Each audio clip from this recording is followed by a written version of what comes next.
Mahakal Dingdong recording studio Saharsa. आप सुन रहे हैं सिंगरा मित्राल दीवाना के आवाज में।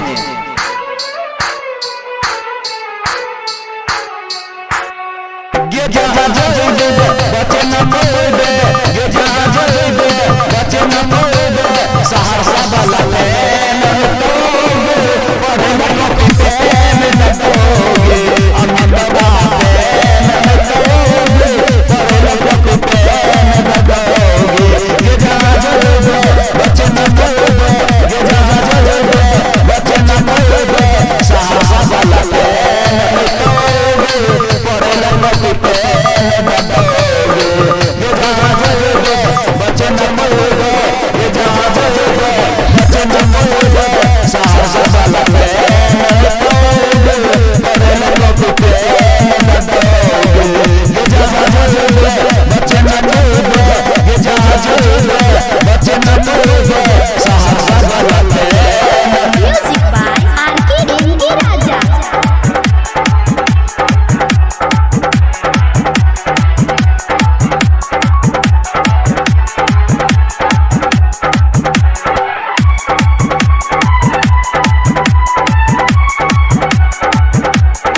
ये हमरा कोचिंग में आ जाइए, चिट्ठा पंजाबान करा जाइए, के सोने नाई अकेले नीले आ जाइए।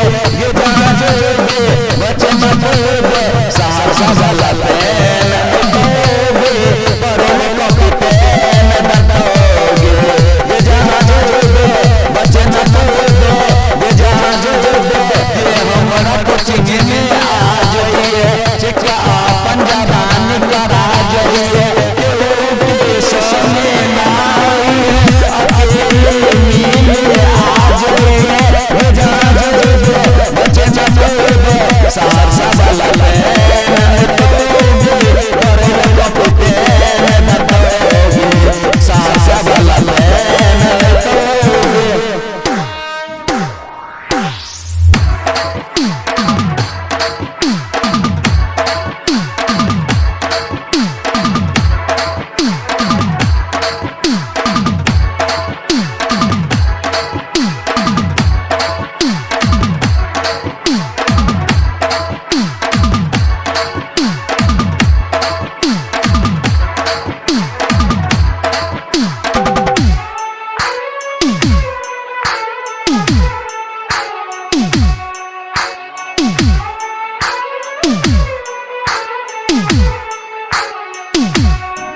स्पेशल हो तलाश लो, जो बन को जिनसे दे लो।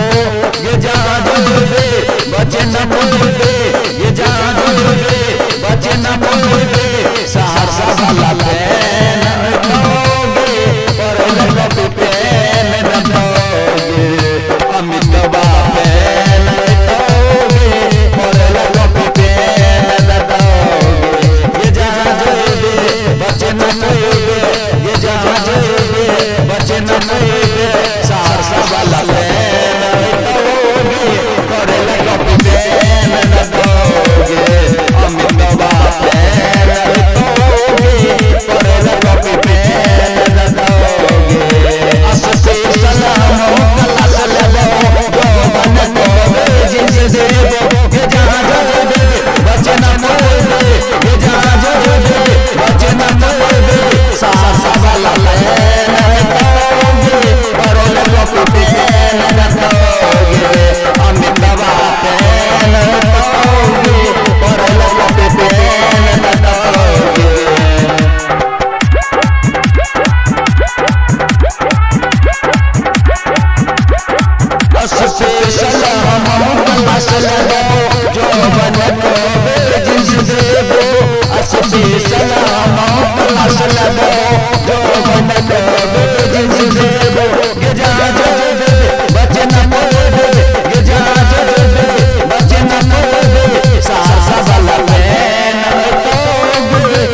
बचे न